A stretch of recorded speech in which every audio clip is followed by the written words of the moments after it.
Hello friends, welcome to my YouTube channel.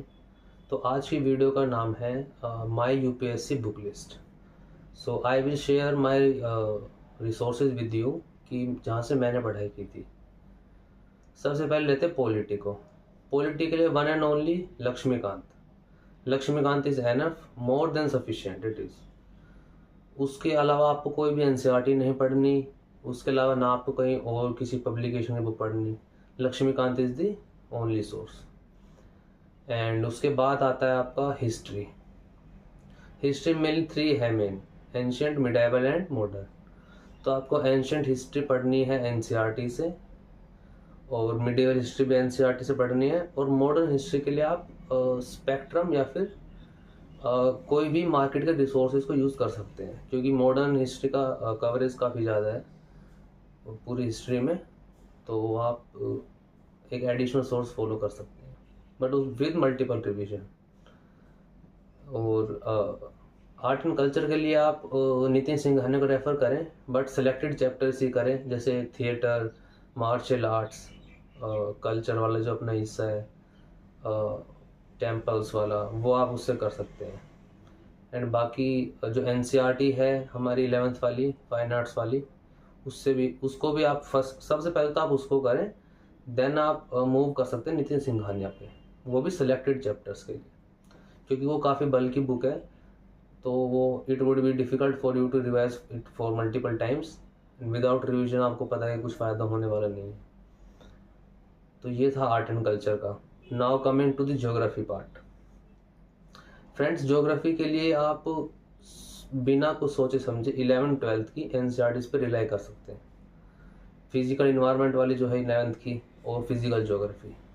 वैसे तो economics वाली भी है, एक ह्यूमन ज्योग्राफी भी है, वो 12th वाली। बट आप, आई वुड सजेस्ट कि आप 11th वाली ही दोनों एनसीईआरटीज़ को फॉलो करें।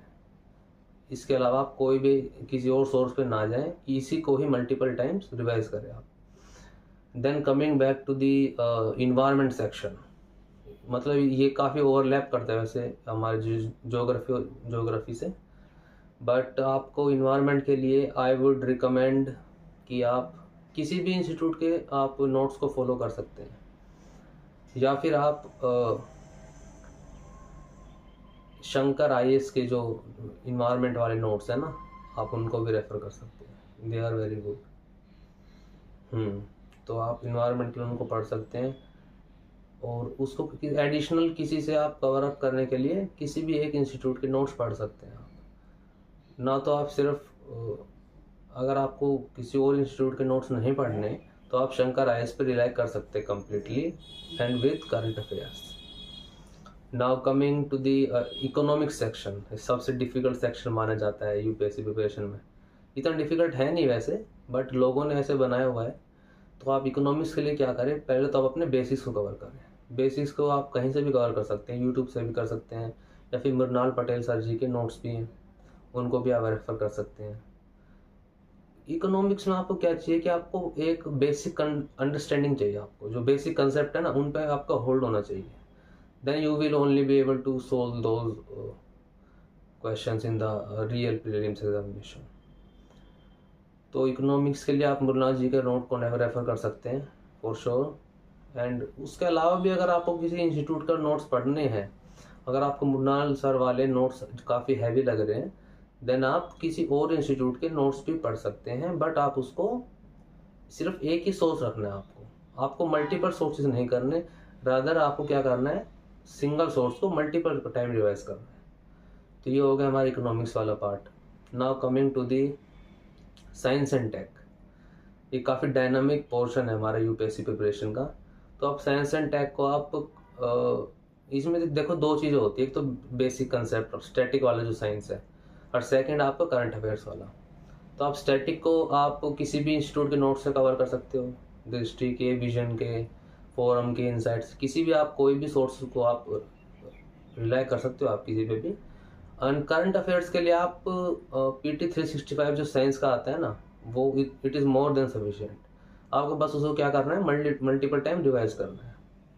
तो ये आपका हो गया साइंस के बारे में। अब कौन सा सब्जेक्ट रह गया, पॉलिटी हो गया, geography, environment, science, art and culture, history. या I think I have covered all the subjects.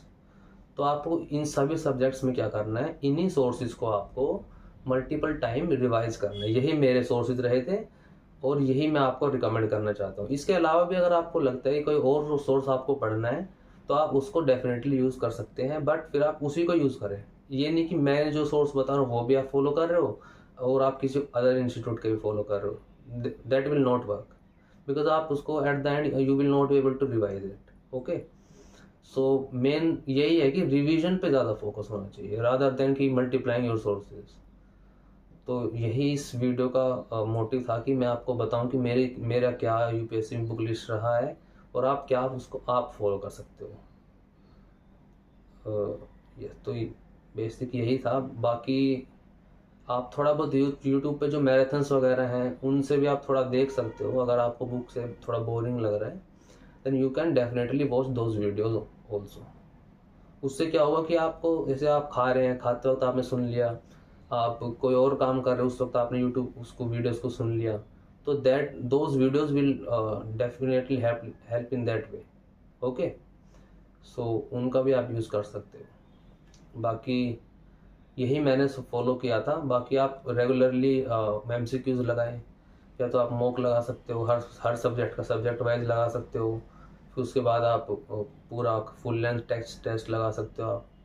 आप ये भी कर सकते हो। तो आपको क्या करना है कि पहले एक टॉपिक को कवर किया, देन उसके एमसीक्यू लगाए, फिर एक टॉपिक को कवर किया, देन उसके एमसीक्यू लगाए। ऐसे हर सब्जेक्ट में करना आपको। और जब लास्ट में 1 या 2 महीने बचता है देन आपको कंप्लीट रिलाई करना है फुल लेंथ टेस्ट पे। ठीक है, तो that should be your strategy. बाकी मैंने आपको अपनी बुक लिस्ट का बताया कि मैंने क्या फॉलो किया था, और आप भी इसे फॉलो कर सकते हैं। So thank you for listening me.